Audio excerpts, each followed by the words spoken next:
Good evening, kids. I hope you're all studying well and you have already started making notes for your current affairs.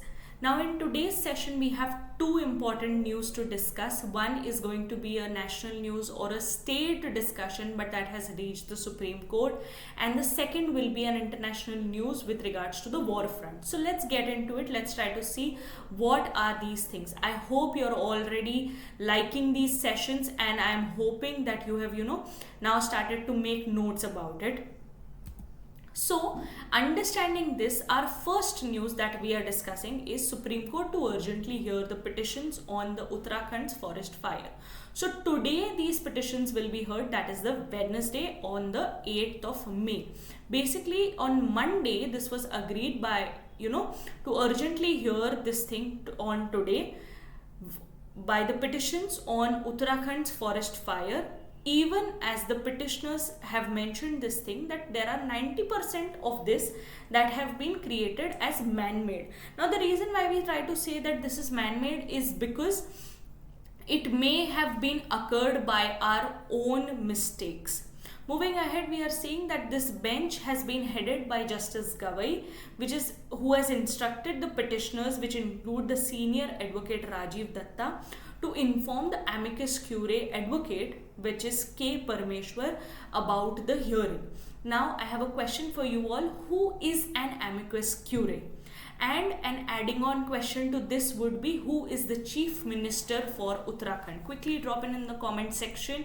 I'm waiting for this, and let me know who is an amicus curiae and who is the CM for Uttarakhand.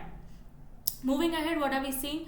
The news reports quote officials saying there had been over 900 incidences of such fires in the last 6 months, and which is damaging at least 1100 hectares of the land, of the basically forest land which is in Uttarakhand.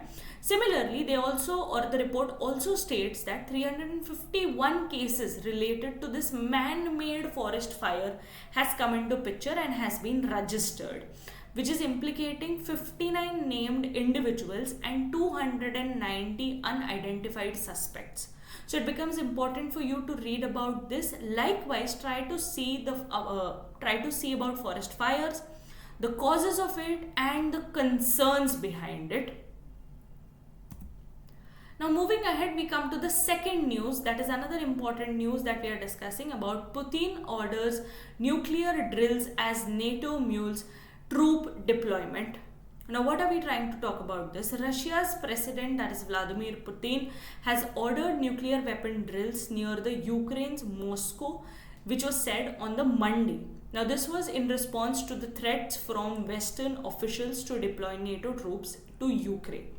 It becomes important for you to drop in the comment section and let me know who is the head or president for Ukraine. At the same time, when was this, the exact date when this war between Russia and Ukraine has started? Now, when we try to talk about this, the announcement came as Russian forces said they captured the two villages in the war-battered regions, that is Donetsk and the Kharkiv, in the eastern Ukraine region, where they outgunned and outmanned Ukrainian troops which have struggled to hold the line. Okay, so it becomes not only important for you to read about this news, but also try to read about the NATO, its powers, its structure, and the recent additions to NATO. Coming to the end of the video, quickly drop in the comment section the answers for the 4 questions that I've asked, and I will see you all in the next video. Till then, bye bye, take care and study well. See you all in the next video. Bye.